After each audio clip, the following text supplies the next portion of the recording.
Welcome to another episode of the Lenders Gone Wild podcast. I'm your host, Matt Maier. I'm joined here by my good friend and LPT agent on the space team, Greg Scala. Greg, welcome to the podcast. Yes, thank you for having me. I appreciate the opportunity to be sitting here You with got anybody. it, buddy. You got it. Right. So we're just talking a little bit pre-show about the genesis of this. And for those of you who are new to the podcast, Lenders Gone Wild is just a place where we can come tell stories, right? We get to hear Greg's story today.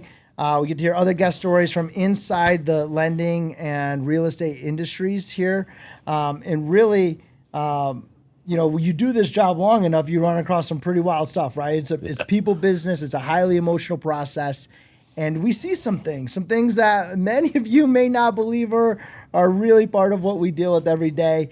But as part of that honor to serve and to help people become homeowners, you bump into all sorts of fun stuff. So the wild side of it is the stories that, like, I can't believe this happened, but the longer you do this business, the more you know it's more common than it is rare. Yep, they say it's a people's business. It is a people's business. Right. And they also say, hey, it's great to be an entrepreneur and be in business for yourself.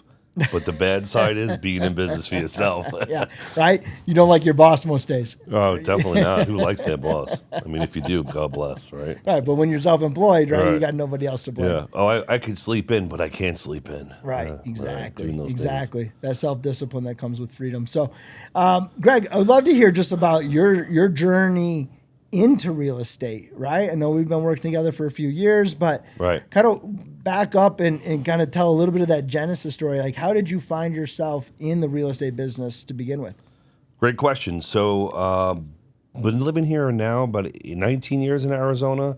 I moved here from New York City. If you can't tell, you probably will in a few minutes. But buying my first house, I always have a mindset of an entrepreneur type of mindset. Okay. Always knew real estate was an opportunity to make money. But when I moved to Arizona, I bought my first house, obviously, and it was on the up. You had to pick your name out of a hat type of situation. Yeah. I was young. This is like 2005, 6. It was 2005, exactly. Yeah. So people camping out to get in line at new builds because that's how the inventory game is. So I actually flew out from New York, wasn't living here, went to builder after builder out in the Santan Creek Valley. No way. And a very good friend of mine was one of the reasons why I moved out here. He actually, I put my name down and they literally he went for me. I gave him power of attorney. Oh my goodness. He sat in a house that had 30 people in it and it had 5 lots available. And he was the 5th guy to win it. And he called me up going, Greg, you need to fly out in 3 days to sign this contract. I'm like, done. I made it happen. Yeah, you feel like you won the lottery, right? Yeah, right. And when I first came out, I'm like, really? A lottery? What's this? You don't know nothing. And, it's crazy what that market was like. And I mean, not that I'm unethical, but I'm like, come on, I'll give you $1,000. Just put my name in the hat, But as a joke, of course. But that market was a lot worse than that. Yes, right. And we have laws today to prove that. Yeah, so, and it was more of a joke than anything. Where, all right, we got to do it the right way. But my buddy won it. I flew out, got into this market that was great, growing and growing. First house, and then all of a sudden, it lost 50% of its value. And not only did the house, but the neighborhood. Yeah. So now I'm faced with first time, hoping to rent it, hoping to get into it. What do you do with that? And I was lucky to have a job. At the time I was, me and my buddy, he started a plumbing business. He needed help. We became partners in the service industry. I was a contractor my whole life. Okay. And so even back in New York, you worked in so back in New York, if I go to New York, I ran a very successful automotive company for somebody. Okay. I had a shop where we worked on, personal Mustangs and drag racing, made money with cars on the side. But who was an electrician? My buddy George, right? Yeah. Doing side work. My parents, we didn't come from money. My parents divorced. We had to run electrical cord to my neighbor's house. So it was feast or famine for me. It was I was at 13 washing dishes, in a deli where I was gracious to bring home food for everybody. You know what I mean? To help out. So I always had that grind and that hustle. Yeah. I imprinted on you early. Yeah. I had no choice. Yeah. Mom worked. There was a time where mom had to, put me and my brother into a movie theater so she could work all day. She had nobody to watch me, which was pretty cool. We kept the money and bounced from one movie to the next. You do silly things when you're a kid. Yeah. Right. Yeah. But so coming out here, knowing the trades, like I was saying, who was an electrician, who was a plumber, who did this and that.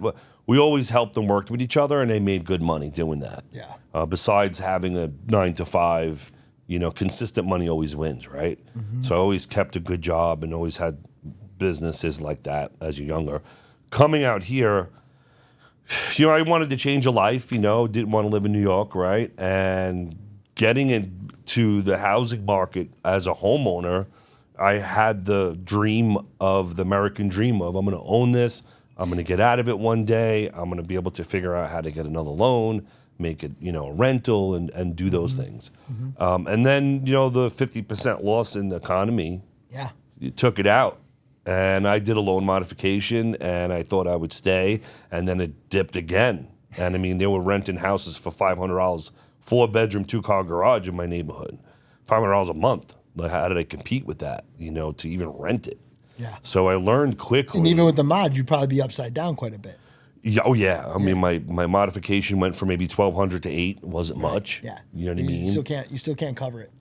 No, and it was silly because it was like, back then being uneducated with loans and things, I'm like, I ended up short selling it. Yeah. And I went through that process as my first sale with another real estate agent of somebody that I knew. Most real estate agents you're recommended from somebody. Yep. And, it goes down like a traditional sale, and the bank agreed to sell it 50% of what my mortgage was. And I'm like, why aren't you selling it to me that way? Like, isn't that crazy? But you'll sell it to somebody else, which, okay, great, single mom was now able to buy a house because she wasn't before. That's gracious. Yeah. But what about the people who were in it? So, I don't know. It really showed me a lot of things, but also showed me, besides the investing side, the transactional side with the real estate agent and how they conducted themselves. And then I really didn't know what to do, and I short sold it, and I bailed from Queen Creek to Gilbert, and I had to rent for 2 years, Okay. As you know, you got to hurt your credit seasoning, a little, right? Some rebuild. And then from there, I was lucky enough to have my mother-in-law, my ex-mother-in-law at the time, move out. And we started looking for houses again. And we came across this Lennar home that had we call it a mother-daughter, but it was a next gen. Yeah. Where she had her own home. So we dove into that. I'm like, this is great for your mom. She lost her husband, at an early age. She was a single woman. And I told my ex-wife at the time, I'm like, we could really look out for your mom. Yeah. And we did very well in that house. Not with each other. We couldn't live with each other, unfortunately. We had to have our own stuff. And that led into another sale. And that led into 5 more sales. Yeah. And then my ex-wife, I mean, this is not why she divorced me, by the way, because she was like, I want to divorce you if we move again. I'm like, but babe, look, we bought this new house and look at the equity in it. Yeah. And I literally went from one townhouse to 3 doors down to another one within, taking my money, putting it in, not to get hit with taxes. So you really got introduced to real estate as a buyer, as a consumer, buying and selling, owner of real estate. Buying and selling. Yeah. And then I was also introduced to some amazing people in the industry, but there were things that I would just never do myself as a real estate agent, as conducting business. Because here I am, running back in New York a multi-million-dollar business. We did probably almost $300,000 a month. Okay. And I ran it, and then coming here with my buddy and running a very successful plumbing business, business to business development became my thing, so I had an entrepreneurship business side, and I'm like, you just got to do certain things with people. Can't chase the money. Yeah. It's all about who you know in business, but you still need to know stuff. Yep. Right? But you can't chase it. You have to do the right thing. That's right. And in real estate, I found that out of, I think there's 56,000 agents here in Arizona, There's a 1% of them that actually make transactions, and some people, they think it's a dream and it doesn't work out. I get it. The statistics is crazy, but then I could see why, because they teach you some phenomenal educational document stuff, but they don't teach you entrepreneur business stuff. Right. Now you're starting a business as an agent, and you have to go out there. It's feast or famine. What is it going to take? You got to connect with people, and then like how we met, right? Yeah. And then how I knew what you were doing and how good you were doing. And then I knew it because I've been through so many transactions. I'm like, all right, he's good with people. He has years of experience. Like, we're going to get loans done here. Yeah. And people are going to be happy, and there's going to be no fumbling. And you know how to talk to underwriters. And But a lot of people don't know those things, right? Right. Like a lot of people, they see, right, the social media personas or the lifestyles or the homes or the big checks or the vacations, and they go, oh, I want to be a real estate agent. Yeah. Right. Right? The agents that stand in front of a Ferrari and it's not even theirs, right? Well, but even if it is theirs, I know. right? Right? But Right. then it's like, I want this lifestyle, Mm-hmm. right? But there's so many things, right? That, I mean, even back to you washing dishes, that was preparing you for success Mm-hmm. of what it took to be able to be an entrepreneur, to be a business owner. I think that's the thing people miss the most is they look at it like, it's something that I can do. I can pick up a license and do it on the side. I can pick up a license and I can have some freedom and flexibility, right? Maybe I'm in a dual income home and like I can go do this thing instead. Right. It gives me freedom with the kids. All those are really good things. But if you want to win in the industry, you have to be a business owner, Right. right? You have to treat your business like a business. Yeah, and it's not easy, as you know, being in business, right? Like for me, going into the real estate, buying and selling as that journey came apart, I was always interested in different businesses. I had a network marketing business that I worked with, and I think that really taught me personal development. And then I spent thousands on going through different events from event to event. The biggest takeaway I got from that is how to have the mindset in life, not even just business. Yeah. And when I went through network marketing, everyone was like, it's a scam, it's a pyramid. It's a traditional thing, okay. But like some people you think are your real close friends, it hit home. And I had a mentor of mine, a buddy DJ of mine, and he was just crushing it, making six figures out of it. And I didn't see no scam in it, he was legitimately selling a product and he was legitimately building a team. And these people all made money off of each other. I'm like, this is great. And other people could outperform other people. And, there's always bad and negative, but it gave me the I want more like I always did. Mm-hmm. And it was funny because one company we were with, COVID took them out, and a bunch of these top earner guys went into life insurance. Got it. And I'm like, oh, man, my cousin, he's with New York Life. He does life insurance, and he's been doing it great for years, making a ton of money. So I went in that venture, and I actually went through 3 different interviews with New York Life in New York, and New York Life here in Scottsdale, and they were going to hire me. And, I still had my plumbing business, was going to do it as a side thing, just, 2 different things I was going to do. And I just, at the 3rd interview, I'm like, I can't do this. And it made me really realize where they say a passion, most people search for it, but the truth is it finds you. Sure. And I learned that because I'm like, I know everything. And it wasn't life insurance. It wasn't life insurance. Yeah. I'm like, I know everything about a house. That's everything. I don't claim to be a general contractor, but you could put me up against any home inspector any day, And that's what, I always wanted to get my license, but then I always had an interest, even what you do, the mortgage side. Like it's amazing, primary, secondary loans, when I learned that, the industry, how the things in the market by what we do to get the so many creative ways to put deals together. Yeah. Right. It's I learned that even personally going through my own. Yep. Right? That there's so much to it. And then even how you do your taxes. There was one year I was buying a house and I'm like, I wrote off stuff the wrong way by mistake because I did it myself on TurboTax. I was just busy. And they're like, we're going to give me a loan because the income couldn't be used as income. Right. Right. You deducted the wrong thing on the wrong line. And I had to have it fixed and adjusted by a professional, which I should have kept it to. Yeah. And it's amazing, So plug for CPAs here, tax season. Yeah, today's tax day, isn't it? Yeah, hire a CPA. Don't screw that up. Yeah. But yeah, that's what pushed me into, all right, I got these transactions down. I want to get it for myself to be the investor. I want my license. And then I'm like, all right, I got my license. I could do this for myself, but why can't I help other people too? Amen. And that I made me chase because I love helping people, you know? And but it also, the things that happen to me in real estate with other real estate agents, I'm like, it's just so easy. Maybe it's just easy for me. I don't know. I'm not saying I'm, there are other people in better avenues of real estate that may be better than me, but, it's easy for me. I'm like, all right, do this, do that. There you go. So what do you attribute that to, right? That makes it feel like it's easy for you? The connection with the person, how I build a rapport, how I don't chase money, how I'm not a typical salesman. I use my own judgment based upon how I'm treated in life, based on how other people would want to be treated.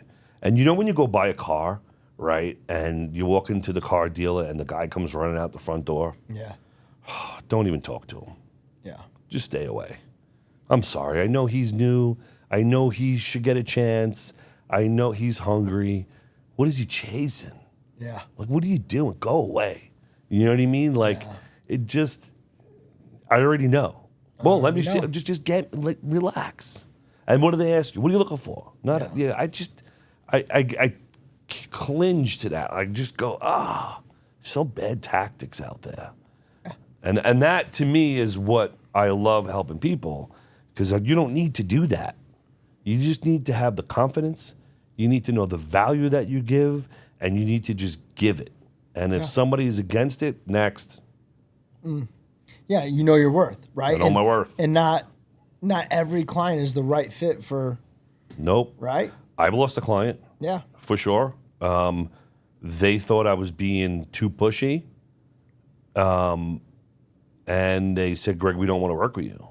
And I'm like, please tell me how, I'll sign a document to release you from my buyer's contract, no problem. But I need to know in my business, how was I too pushy? We were putting an offer in on a house, and I need, when you write an offer on a house, I wrote it where in 24 hours I was going to get a reply. I needed that signed from them that night. Yeah. I gave a real expectation to that. And they were uncertain, not saying that they were at fault, but they basically weren't sure about buying the house. Well, tell me that. But I take that ownership. Did I push them? And I will never, I should have maybe had a conversation then through text. Should have did something different if they weren't replying to me, not signing it. Are you sure this is the right house? Like, we'll find you another one. Who cares? You know? And I lost a client because of whatever that connection was. And again, you can't work with everybody, for whatever reason that was, that made them feel that way. It taught me a couple things in my business that I need to change to make sure that doesn't happen again. Yeah. Right. That's a good segue, right? What are some of those things, the biggest struggles or failures or difficulties that you've experienced that kind of helped you learn and grow and evolve as an agent? What's helped me grow as an agent for sure is timing on people.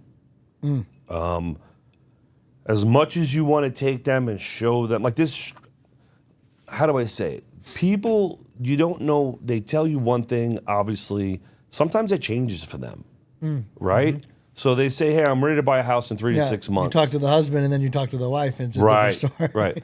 So you right? you got to know when to, don't be pushy and know when to realize that if it's not now, what do I give them as value where it's going to be later? Sure. Right? So one thing I learned is, there's the right place, the right time is true. Sure. For that individual. And sometimes things change. Like we have a client right now that we're working with that we thought they were going to buy a house in August, and financial things changed, and they have to, wait until the end of May, whatever it may be. Okay, we're here for them. How can we help you, right? Right. And I think some people don't realize that, and they just let's go, and it's not let's go look at a house. It's all right. I'll stay in touch with you. Let's give them the value to know that you're still looking. Send them something, even though if they're not ready to continue as a real estate agent. Show them what the market's doing while they're ready until they're ready. Yeah. Timing's key with people. Yeah. And you don't press it. I think consistency, right? Because if you're only adding value when the proximity to that check is high, right, you're missing an opportunity to genuinely and authentically care for and guide and counsel and shepherd those people through a process. Right? It's a different mindset, right? Like totally. So not everyone's willing to do the long game. Yeah. Well, right. Not everyone, like everyone says they'll nurture. Not everyone does. Right. Right. So I think part of that's just like how you're wired. It's true. Like, I've been told plenty of time, Greg, you're persistent. I love that. There's fortune in your follow-up, right? As an entrepreneur. Yeah. But my follow-up is just staying in touch. Not, hey, you ready to buy? Oh, look, I got house on 123 Clear Street. Let's go. No. Hey, how was your week going today? I know that you were going to Mexico. How was your trip? Yeah. You got to be personal, not, business all the time. Like, engage your on trip was social, good. send a text. Don't say, how was your trip good? You going to fill out the form? No. You know what I mean? No. Talk like a human. Like, I really want to know how your trip was. Don't care about business. It's good. There. It's right? good. Yeah. So when you ask me those things, I focus on a lot. But I when I was younger, yes, you're eager to make money. You go into business as an entrepreneur. You want to get out there, and that's what it's about. But really, what it's about is you caring for others and doing. Yeah. I say this so much. I don't chase the money. I chase the next person that I can give what they need. Yeah. Right. My next buyer, what do they need? I need to focus on what are their wants, what are their must-haves. Yep. And it all starts with you. Yeah. But let's go look at some things so you can understand that the Gilbert area does this. Right. Now you're ready to go to the I loan officer. I want to be in Gilbert, but I want a mortgage payment under $2,000. Right. Yeah. Right? Okay. Well, I hope you got a big down payment. So let's go see what the market's about. When I was buying a house that I knew I would sell, I did some common sense things without a real estate agent. I went and said, one townhouse I found was in Gilbert area. There was an area that a land foreclosed on when the last 05 market crashed, and it sat. And then years later, sat for like 10, 12 years, a builder came in and Tri-Point and Lennar, and they started building in there. Now, here's an area. I seen a value in it. This is how I made money by 2 houses. I'm like, here's an area that's a Gilbert area that's 10, 15 years old, with 10, 15-year-old cabinets, with 10, 15-year-old floors and style and design. And here's a home going for $25,000 less than what the value of these houses are. But really, it's worth more because it's going to have the gray cabinets, the quartz countertops, and that's where I profited. Yeah, but that's also the same insight and expertise that you can bring to clients now. Right, because you've lived it, you've experienced, and it makes sense when you say it, but not everybody thinks that way. Right. But you live, breathe, do this all the time, right? Like you said, your passion found you. Yeah. Right, and as a result, it puts you in a position where these are the things you think about all the time. Like I think about mortgages all the time. Right. Or I think about people development, or I think about because something you said, I think struck a chord, and it crosses lots of industries, but certainly applies to young agents and to younger loan officers as well. We experience this all the time with people, is that abundance mindset when you're living in scarcity, right? And that's, I think, the big jump that a lot of people don't necessarily have the ability to make. It gets a lot of people. Right. It gets a lot of people. It's like, hey, Greg, that's great that you want to care about the next guy and that deal's not important. But I got 2 weeks to make rent that's due. Yeah. Right. 2 weeks ago. Right. Right. So Any insight on that? Any like life lessons from coming up where you're like, hey, I know how to stay true to what I believe to be right, and I know how to keep that abundance mindset even when I don't have abundance. Yeah, you just got to be truthful, right? Okay. Maybe I could answer it like this. I mean, it might be too simple, but there was a couple that I was going through a divorce, and she was angry, he was angry, and I got their lead off of Facebook, and I just wanted to see her house because I had a bunch of clients that at that time there was a very low inventory. Yeah. And what I cared about was, hey, if I can meet them, maybe I could get the listing. If not, I got 4 or 5 other people. I can buy that house right now. Yeah. And when I went to go visit her and meet her, I didn't know she had another agent prior that they canceled with. Okay. That just listed their house way too much.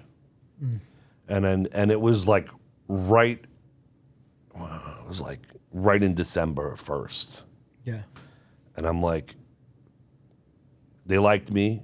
Of course, I brought over reports to tell them about their house and the comps and all that stuff, right? And I'm just there to look at their house, give them advice. And there was a bunch of things like, I'm like, man, you need to take down all the people buying emotion, right? Yep. And I'm like, and they had gray floors, gray walls, quartz countertops, but 1970s oak or 1980s oak picture frames and everywhere. I'm like, they got to go. Yeah. You got to get them here first. But I gave some free advice that I thought would be free. And I also said, this house does not warrant to put it on the market till after the holidays. And she's like, oh, yeah, I could see why. I'm like, just don't let it sit there. Yeah.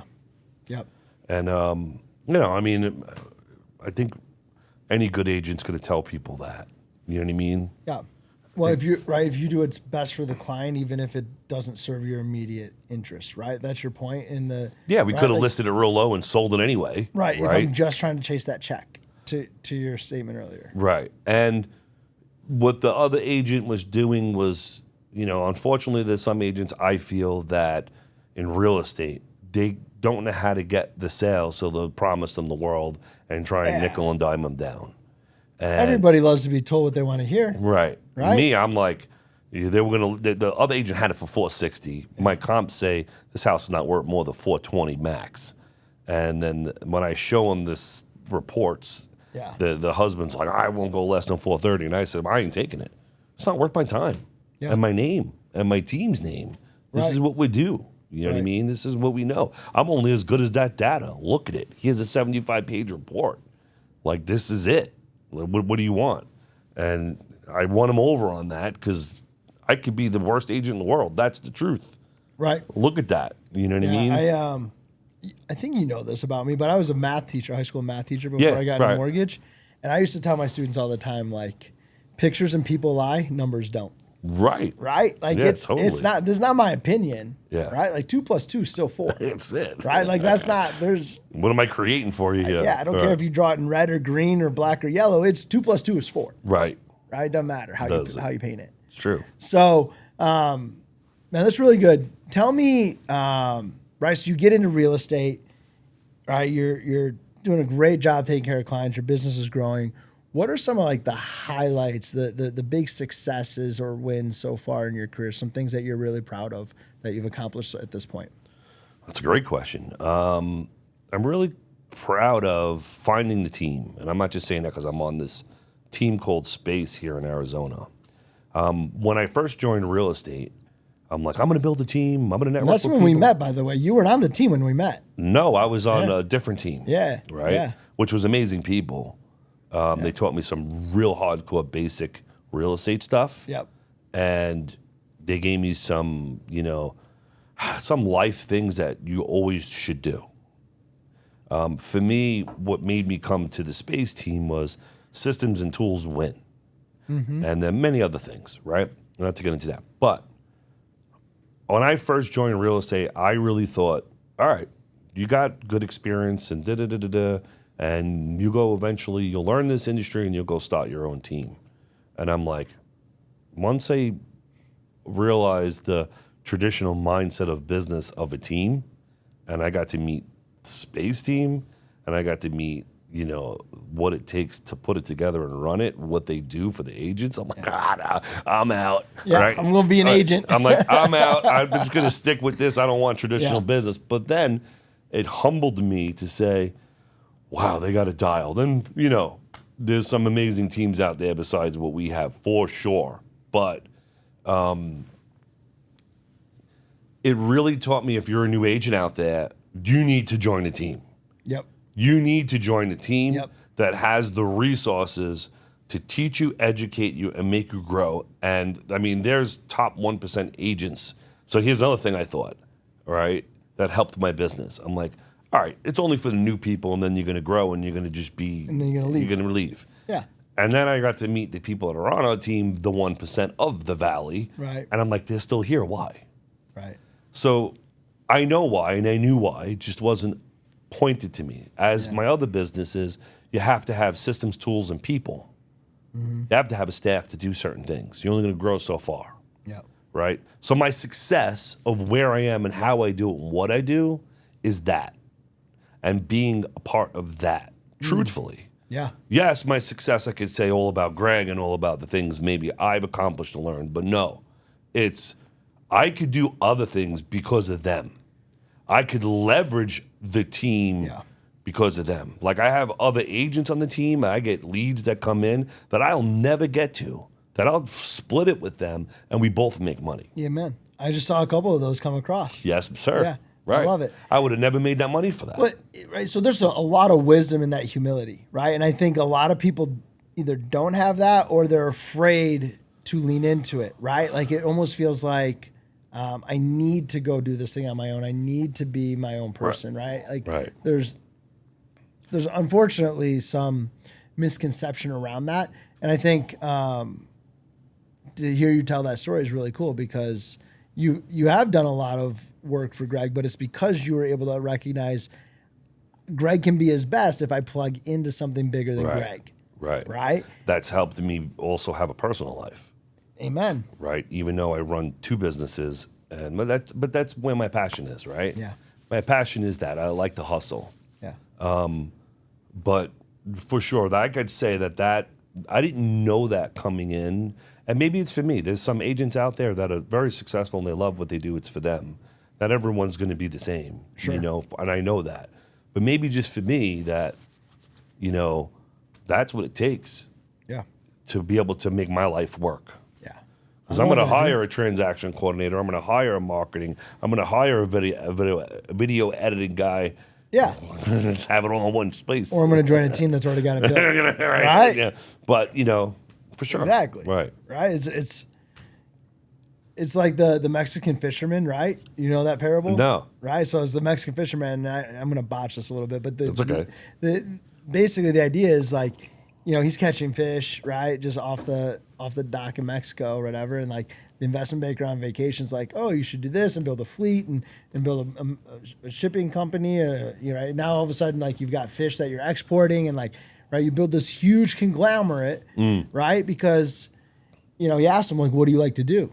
Right? Like, I like to fish, and I like to, you know, hang out with my family and enjoy, you know, good food and be with my wife and kids.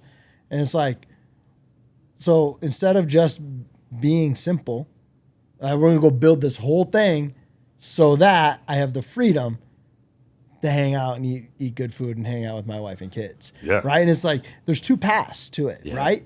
Right. But the world tells you, like, go achieve the big success. The public figure had the big bank account, right? In order to be able to afford the things that are simple in life, right? Whereas you're going like, hey, instead of me going to build my own thing and all that comes with that, I'm going to plug into this thing that's already built so that I can enjoy what matters to me. They paved the road. Correct. Just drive down it. Amen. Find the people that paved the road and have what you want. Yeah. When I went into this network marketing business, they said, be here from a year today. I'm like, yeah, they want to take my money every month, right? Right. Who wouldn't think that? That was the old Greg. Yeah. And then I actually had to steal somebody else's belief to get through it. Ooh, belief, such a good word. I had to steal his belief. He became my mentor. He believed so much and had so much compassion in it. Yeah. I didn't have it. So I'm like, I'm going to use his. I didn't even know I was doing it till later. Yep. And then a year later, he put me in front of a room of 150 people. He's like, "You're going to speak." Oh, what am I speaking about? Just tell your story, your whole year, your journey. And I cried up in there because Yeah. I realized what it wasn't nothing to do with money. It was the journey. Yep. And the journey in life is the most precious thing. Yeah. Right? And it's not measured by the success that the world applies or the world judges. It's based on, right? It's your personal development, your growth, there's nothing like it. And I think the beliefs are a really, really big piece of that, right? Yeah. Like I was recently at a coaching and growth conference, and was talking a lot about belief. And what I realized is that a lot of times people don't have belief in themselves, right? Right. But we have the opportunity, right? Being parts of teams, being parts of organizations, being parts of not on an island by ourselves. Right. Right. If you're on an island by yourself, the only one that gets to infuse belief is you. Right. Right. But you put yourself around other people who believe in you, that goes a long way. And the bigger gift is you get a chance to go believe in somebody else before they believe in themselves. And that right there is where like you get to really do some fun things in business because that matters. That's where you change a life. And you know what? It's funny that you say that because I was just having a conversation with somebody before, and make a real long story short about it. One of the teammates was saying, a monthly meeting, what did you learn from it? I'm like, do I have to learn something for me, or am I there giving something for somebody else? Amen. Like seriously, we have these team huddles on Mondays, and I'm like, I want to be there because maybe I could say something that person doesn't know. And me, I'm a Christian. God's like reach down, pick somebody else up. That's right. You know what I mean? And that could be selfish. Some people say, right? And if you think about it, like, how could that be selfish? Because what you feel when you help somebody is you're doing for you, and it's great, and I don't know. Personal development is a mindset. Manifestation's a mindset. You have to get out there and have to have fun and enjoy that journey. Yeah. But you gotta grind on that. You gotta work on that mindset every night. People say I'm happy to wake up. I'm standing on my 2 feet. You know what I say? When I make it back to bed, I go, "Thank you for getting me back here." Yeah, that's good. What's the end game? What's the right? You got these passions. You got these businesses. What's the star we're shooting for? The thing. We're not chasing the money. We're serving people. But what's the end goal? What's the motivation? The motivation is my daughter for sure. She's my why. I have a 14-year-old. She's my life. Like, that's it. I only have one kid. She's amazing. And when my dad left, again, not to do with money, he left me a cross. And I wear it when he died 8 years ago. And he didn't have to leave me land or anything like that, but I didn't even get a shoebox. I got his hands, I got his talents. He gave me the torch because he told me, right? Maybe that was enough for him. For me, the end game is, what can she see that I've done and created, and she'll take to her grave? Yes, of course, I'm going to have a ton of rental properties. Of course, I don't have them, but I have them, right? Of course, I'm going to leave her as much money, all the money in the world, right? All that great stuff. Yeah. But when my dad passed away, it's all about those memories, all about the good times. It's all about the journey that you grew up as a kid when you lose a parent or somebody, and you look back to remember them. And you want to remember them in those good times. Right. And I have a standard in me to leave this journey for her of who I am, which is going to be instilled in her. That's it. I love it. And I got to have fun doing it. Yeah, but... And I like to make money doing it, but I like to help other people with it. Yeah. Right? That's really it. I chase myself on what the next thing could be. That's the truth. Yep. And I love the journey. Like, who do you meet? Who do you network with? Who do you talk to? Like, that's became more in my life for sure. I met a guy I go to Fox Cigar Bar. I met a guy. His parents left him, my age, originally from New York, his parents left him 2,400 acres in Utah. He's building a 39 home development. And he's sitting there, me and him, we didn't even talk about business. But most people would just keep questioning him about business. We were drinking till 2 o'clock in the morning talking about life. And that was, if I never speak to him again, that was the best part. Yeah. You know what I mean? Like, you got to make a contribution in a moment where you were present. And this guy loved it. I loved him. He loved me. Yeah, And it's like we knew each other for 30 years, right? Sure. And I sat there going through it at one point going, this is what it's about right here. Yeah. You know, I did something for him and he did something for me. Right. You know, and those are the things that we have to look at more, I feel, in life. I think you can zoom out, right? And watch where does your life intersect and yeah, right? Like beautiful about your daughter and the legacy, right? And your legacy will live primarily through her, but your legacy will also live in a lot of other lives that you touch in ways that you may never even get to realize. Yeah, hope so. Right? Hope so. Right? We all, like, what are we doing here if we don't hope so? That's what it's about.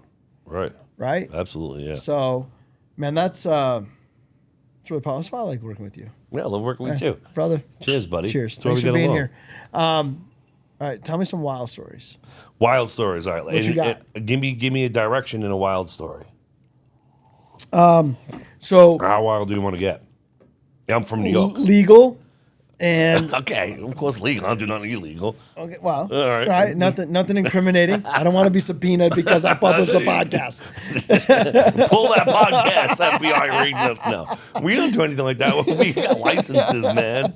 Right? But no, in our license world, right, we run into a bunch of things, right? It's a highly emotional, it's people's dwelling, it's their sense of safety, it's their it's potentially their only wealth generating asset, right? Like it means a lot, and so as a result, we see a lot, and so going down that trajectory, like the right, like I told one about a client who wired all of her money to Africa. Right? Like her gift funds for down payment because she got catfished, right? Got one of those, right? Or the crazy signing where, dude's got a Glock on the counter, right? And you're like, better hurry up and sign those docs. What do you got? Like, I've been out there, I've been hustling, I've been caring for people, but I ran into... I don't know if I can say. No names, no addresses. Let me think. This is a good one. What is the wild side? I don't know. I haven't had like women want me to show their house and like get naked and say, come on in, which I would turn them down.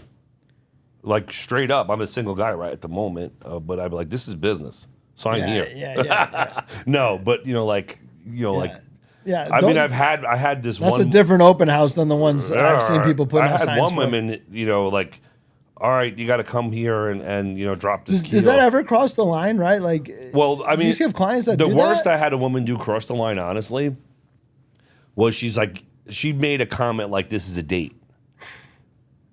And it was, I'm like, I just ignored it and said, I can't make it. Yeah. Like, not happening. This is business. I'm here to be professional. We're signing the buyer broker a buck and rider. Yeah. Right? Right. No. She's not worth bucking rider. But I mean, as far as that, as far as I don't know, anything wild. People come up with some crazy stories. I mean, we got one we're kind of working on right now. We're trying to get cash to close in place. Right. That's a little crazy. Yeah. You can tell that if you want to talk about that. I don't know. Yeah, right. But it's like, I mean, what's wild about that is that so mom is giving a legitimate and completely legal gift from Mexico. Right. The problem is mom can't get the money out of Mexico. Right. Because the bank is trying to take up to 40% of whatever she puts in it. Which is crazy. So we can't do a gift with cash. She's got to have a paper trail. Right. But mom can't get the money in the bank because the banker's going to literally rob her. Right. Of her own money, which is crazy. Like, right? And so she's trying to help her daughter, but she can't, right? Because and then that was stuff when they told me. I was like, oh, just put the money in the bank, right. and you're not buying for another 4 or 5 months anyways. So like, right? If moms wants to give this money, she can give this money. It'll be fine. Nope. She can't put it in the bank. She can't wire it. She can't get it to America. Yeah, it's not like 5%, right? Yeah, it's a big number, right? This is not a small tax. Right. And that hurts, you know, when you work hard for your money. Yeah. You know, especially in certain places, it takes a lifetime to get that. Crazy. Right. So, anyways, that was the first time I ever heard something like that. I know. That was pretty wild to me. Yeah, that was the first two for me with that. That is kind of wild. I would agree with that. Yeah. I had what was I going to say? I had this one client that I was working with another agent that you probably heard of. It was a group of people looking at $2, $3, $4 million homes, and she was a new agent at the time. Oh, I did hear about this. Remember that? Yep. And she's a pretty agent, very attractive woman. She does modeling, you know. Mm-hmm. And I was cautious over, like, as a friend. Yeah. You know, be careful. And she's like, always, she's smart, you know, always with a group of people, blah, blah, blah. It was like our first transaction. I mean, she did really good, too. You guys say it was a luxury transaction. And as an agent, to make a luxury transaction happen, a $3 million house, to deal with that clientele is killer. And she got all the way to the end, and we were trying to verify money, and some people thought it was skeptical, and who knows it was this. And then the client didn't end up putting the transfer of their down payment down. And it was just wild, like, what's the intent? We were all here, all the professionals, all hands on deck with our team again. Yeah. You know, how many people were trying to get she this? She was sending over, like, proof of funds, be like, do you think this is real? And we were even calling the bank to say, hey, I know you can't tell us, but is this person working here? Is this a banker? You know what I mean? Yeah, you know? And there was so many hands on deck to secure everybody. And in the end, nothing fraudulent ever came out of anything. Thank God. No. Nothing like, you know, a wire fraud or who knows. No. It could have been a lot worse. It could have been a lot worse. Yep. And probably because of the due diligence. She's safe, thank God. She's safe, thank God. You know, everything that I guess we handled probably kept if they were under the cuff, or maybe they just didn't want to spend the money and they backed out. Who knows, right? Yeah. It's all speculation because nothing happened. Yeah. But that was a pretty wild situation because of, you know, the situation of the houses and the magnitude. And what's more wild about it is that agent was her first deal. Yeah. And most agents would have never did real estate ever again. Yeah. Yeah. Statistically. Yeah. Right? Yeah. You would have gave up and said, oh, this is how it's going to go. You know, think about making, you know, the amount of money you'd make off a $3 million home. Yeah. And it went sour. It's a lot of work. It's a mindset. Right? It's a lot of work, and it's a lot of effort, and a lot of people involved. And people, you know, not necessarily treating you with respect and honesty and integrity in the transaction, right? It's tough. It's tough, yeah. It's tough. I mean, but I don't know. I haven't really had anything crazier than that. What about like back in the network marketing days, or? I mean, I don't want to go automotive because I know there's a lot of crazy there. Oh, cash under the table. Everyone wants to pay cash. Yeah. No. Network marketing days, anything wild? Well, the company I was with was pretty standoffish. I mean, what I could really say about that was, you know, I don't know. You know, here I had this leader that was coming into town, and he was doing a speaking event. Mm-hmm. And that old Greg and me was a big joker. You know, I joke around. And his name was Lorenzo. I could say his name. He's a good friend of mine. Okay. He's like 22 years old. Yeah. For sure, the guy is a multimillionaire, you know. But he was doing it for 15 years, right? Sure. He didn't just join the Sting and make money overnight. It doesn't work that way. No, nothing does, really. No. And let me tell you something. He worked hard for it. Yeah. But here he is at the time, 23, 24 years old, and we doing this event, and he comes over. He's like, I didn't know who he was. I'm like, all I knew is this big shot was coming into town. So I turned to him and we were chatting a little bit. Oh, you're from New York, you know people, blah, blah, blah. And I said to him, I go, yeah, they got this guy coming in that's supposed to be a big shot. I go, let's see what this scam's all about. Let's go see what he's going to try and sell us. And it was him speaking. Oh, man. You know, he bust you up about it? Yeah, he was such a introvert that, you know, he was just, I learned a lot from him of being an introvert too, you know, but he was just like so humble. He was laughing, pointing at me. Yeah. You know, that's great. But in the network marketing industry, it's got a bad stigma, and there are companies that have purposely go out yeah. and fail. Like Maier is a big company right now. I have a friend that makes good 6 figures a month in it.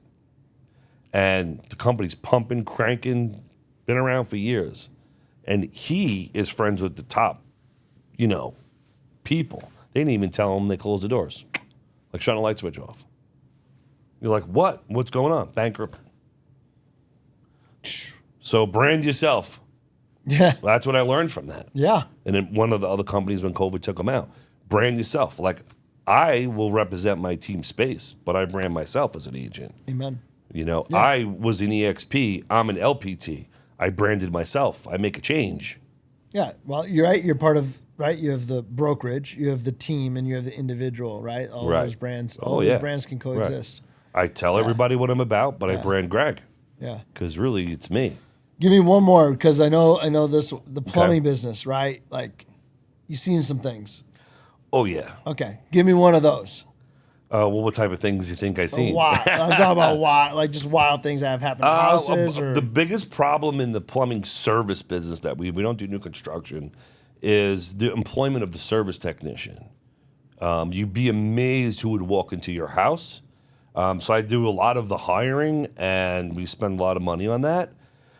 And as a 5-truck, service company, we got about 7,000 parts on that truck. It's, $150,000 truck, said and done. We don't want to hand it to anybody. Sure. So one guy, we do a background screen, and we're like, look, just be up front. If you got into a fight 10 years ago, it's going to happen. Okay, you've been clean for 10 years, just no felonies, blah, blah, blah. We don't discriminate. And this one gentleman, I'm good. Do his background. He was armed robbery, federal offense. I mean, you name it. It was even printing out his pictures. Oh my gosh. Right? And I'm like, I call him up. I'm like, dude, what? And he's like, well, most people don't do it. So put that in perspective. Wow. I'm like, what do you mean most people don't do it? I told you I was going to do it. Yeah. Like you lie. Like I'm just calling you out on that. He's like, how many companies I work for that don't do that?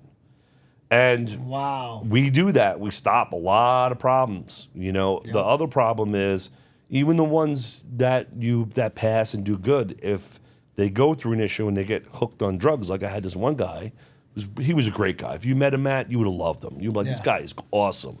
Knew his plumbing, knew his stuff, just disappeared. He's got my truck. So I log into my truck, not answering his phone. I go to the apartment complex, right? When he hears something wild, New York. Yeah. And the guy's like, I ain't opening that gate. I'm like, me and my partner go, you have about 2 minutes to open that gate because that's my truck. And this guy's not answering his phone. It's been in there for 4 days. So either you push the button, I'm going to take your finger and push the button with you. And he's like, yeah. Like, open that gate. Here's the proof. What do you want? I'm going to call cops on you? And I'm like, you open that gate. We just took our truck and that was it. The guy disappeared. You didn't find out what He happened called to us back. I need my tools. And of course, we got to give him his stuff back. Yeah. And he unfortunately, it's sad that it's out there. It's the world. It's life. He got wrapped up on crystal meth.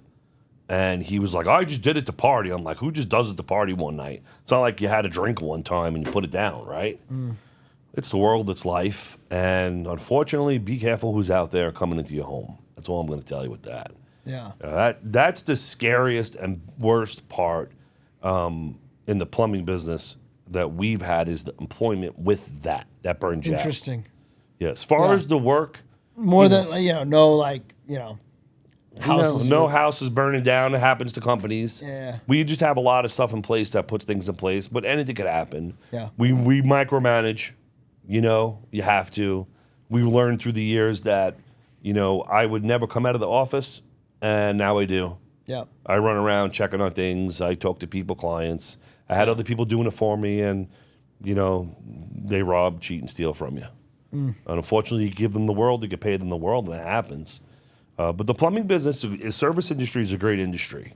It's become way more popular a lot. And the reason why is a lot of companies went, and like a lot of big companies out here, they went corporate, they're sold. To find that authentic mom and pop or Joe the plumber, which is Yep. my partner's name, Is actually Joe. is actually Joe. All right, you met him. Yeah. Yeah. To actually find a real Joe the plumber that knows what he's doing coming to your Oh yeah, house. he called me out too. He's like, "Oh, that ain't a drain leak." I was like, "It feels like a drain leak." Did he? It's not a drain leak. I was like, "All right, Yeah, he got you. He's right." He'll put it. He'll tell He's you. like, "I'll cut your ceiling open, but I'm right." And I was like, "Dang it!" And then he cut your ceiling open to prove you wrong. Yep. See, he'll do that, right? Oh, you want me to cut your ceiling? Yeah, all right. No problem. Here's your hole. But you found an electric problem, which is Amen. Right. You saved my house in a different way. Jesus, right? But that's the clients are easy for us. Yeah. Because we just know how to talk to people. You don't go into a house and need to sell anything to anybody that they don't need it.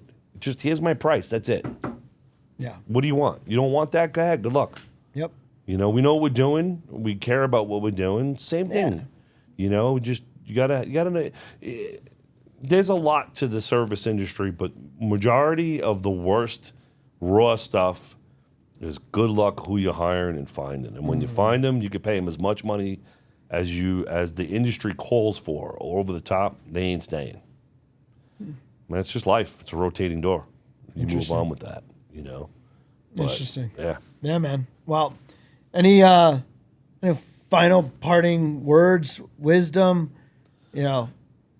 Any Scala. wisdom? It's always worse than what you think. Okay. Somebody tells you something that there's. This is just my line. Okay. That if a girl cheats on you, it's always worse than what you think. Right. Or there's, I had this one event in the house. Right? Yeah, it's worse than what you think. Yeah. I live by that. Yeah. I don't know why. Every time in my life I've had something subjected to me, it's always worse than what you think. And maybe for me to have that mindset prepares me. Yeah. In business as well. Gives you a level of discernment with reality. with what people tell you. Yeah. Right. Yeah. So Most people don't want to tell you the whole story, which is okay. Sometimes you don't need to know some stuff. Yeah. Better off. My words of women. My words of wisdom, I guess you could say, from what I've learned, is just do right amongst others. And if you want to be an entrepreneur and you want to be in business, read some books. I mean, I don't read, I listen. Yeah. Read some books, find somebody who has what you want and roll with them and trust them. Yeah. And just go for it. Yeah. And be consistent. Consistency wins, you know.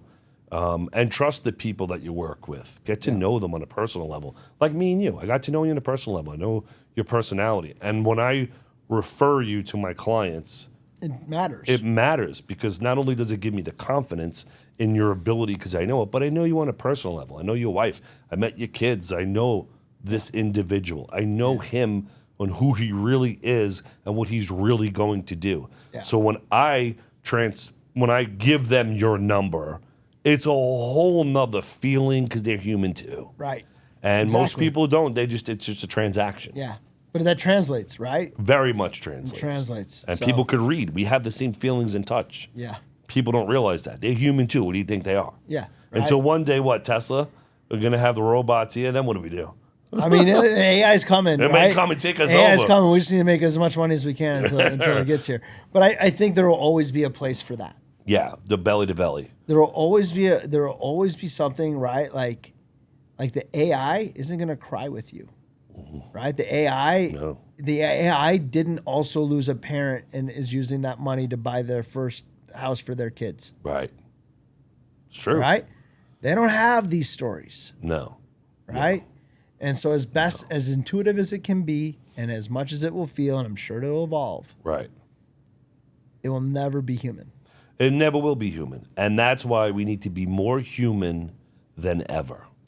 Look at that. There's the line. We got there. All right. Appreciate it, brother. Absolutely. Thank you. You're welcome.